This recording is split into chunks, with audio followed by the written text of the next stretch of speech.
Salam damai sejahtera bagi kita semua. Saya Pendeta Jandri Tumangger akan membawakan ringkasan pelajaran Sekolah Sabat yang berjudul Kesatuan Melalui Kerendahan Hati dalam program Ini Baru Terang.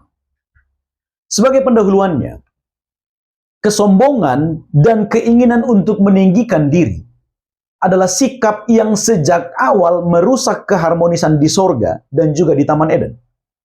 Dan ancaman yang sama masih nyata di tengah-tengah umat Tuhan di masa sekarang ini. Maka sepanjang pelajaran Sekolah Sabat ini, kita akan mempelajari akar dari perpecahan, dan kemudian pentingnya membarui pikiran, dan juga kerendahan hati yang dimiliki Kristus menjadi teladan bagi seluruh umat-umat Tuhan. Mari kita perhatikan tabel berikut ini. Di bagian atas ada fokus, ada penyebab perpecahan, dan ada solusi Alkitabiah. Kita masuk ke pelajaran di hari Minggu. Penyebab perpecahannya adalah oleh karena kita mengutamakan kepentingan sendiri. Sikap ini akan memicu berbagai macam kejahatan yang lain yang akan muncul berdasarkan Yakobus pasal 3 ayat 16. Lalu kemudian yang kedua, oleh karena kita seringkali mencari pujian yang sia-sia dari sesama. Lalu bagaimana solusi Alkitabiahnya? Yang pertama, Kristus harus menjadi teladan kita. Kita harus memiliki pikiran Kristus. Lalu yang kedua, kita harus tunduk pada kendali roh. Karena jika seseorang mengikuti keinginan masing-masing, maka perpecahan di depan mata. Tapi kalau Roh Kudus yang mengendalikan kita semua, kita hidup dalam persatuan. Lalu kemudian yang ketiga, jangan gila hormat, jangan menantang, jangan mendengki.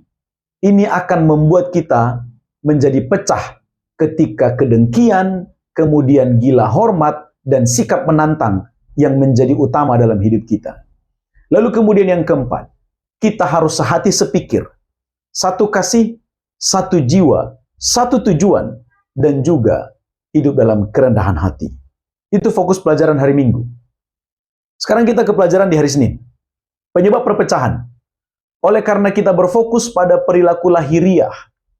Yang kedua, oleh karena kita fokus untuk menanggapi orang lain tanpa mendengarkan terlebih dahulu. Lalu yang ketiga, oleh karena kita tidak memahami sudut pandang orang lain. Bagaimana solusi Alkitabiah untuk situasi ini? Yang pertama, kita harus fokus pada perubahan pikiran dan hati. Oleh karena segala yang buruk yang kita lakukan itu bersumber dari hati, maka terlebih dahulu kita harus merubah hati dan pikiran kita. Maka apa yang akan keluar dari diri kita juga akan menjadi sesuatu yang baik. Kemudian yang kedua, kita harus memperhatikan kepentingan orang lain. Sederhana contohnya adalah kita harus mau mendengarkan orang lain.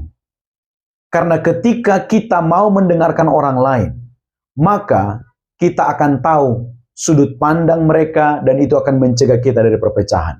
Lalu yang ketiga, kita harus memiliki kesatuan iman dan juga pengetahuan tentang Allah. Kalau semua kita sudah memiliki kesatuan iman dan pengetahuan yang sama tentang Tuhan, maka kita akan memiliki sudut pandang yang sama. Dan ini akan membuat kita bersatu dalam kebenaran. Itu fokus pelajaran Senin. Sekarang kita masuk ke pelajaran hari Selasa. Penyebab perpecahan. Oleh karena pikiran dan tindakan kita dipengaruhi oleh dunia yang berdosa. Lalu bagaimana solusi Alkitabiah terhadap situasi ini? Yang pertama, kita harus memikirkan hal-hal yang rohani. Yang kedua, kita memikirkan hal-hal yang benar, mulia, adil, suci, manis, sedap didengar, semua yang adalah kebajikan, dan juga semua yang patut dipuji. Itu harus mendominasi pikiran kita.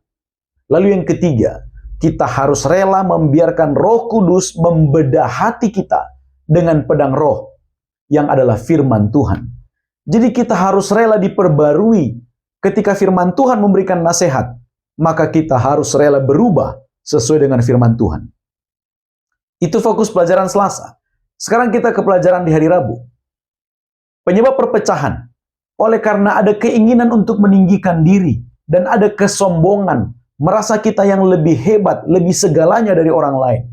Lalu bagaimana solusi Alkitabiahnya? Pertama, kita harus menjadi orang yang taat dan berserah penuh seperti Yesus taat dan berserah penuh ketika dia berada di dunia.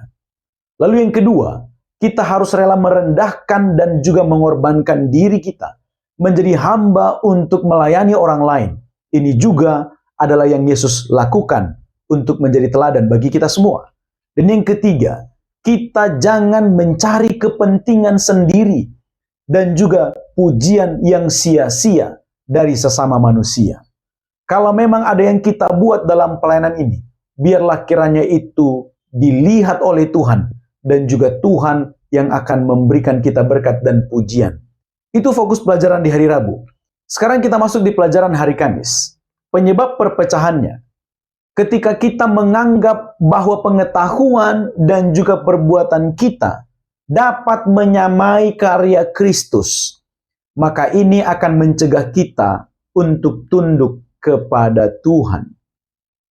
Jadi kalau kita berpikir bahwa kemampuan kita, pengetahuan kita mampu menyamai karya Tuhan yang agung itu, kita tidak akan tunduk kepadanya.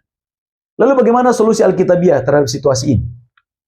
Yang pertama, kita harus mengakui bahwa karya Kristus adalah sebuah misteri. Pengetahuan kita sangat terbatas terhadap hal itu. Itu adalah rahasia kealahan. Dan kita harus menyadari, keterbatasan ini harusnya membuat kita tunduk kepada Tuhan dan dapat saling menerima orang lain. Karena kita sama-sama terbatas dalam memahami karya Tuhan. Lalu kemudian yang kedua, kita harus fokus pada kerendahan hati Yesus. Bagaimana dia rela untuk merendahkan dirinya, menjadi sama dengan kita, bahkan menjadi dosa, bahkan dicobai, mengalami penderitaan dan juga kematian. Lalu yang ketiga, kita harus hidup taat dan bergantung kepada Tuhan, sebagaimana Yesus juga taat dan bergantung kepada Bapa selama berada di dunia ini.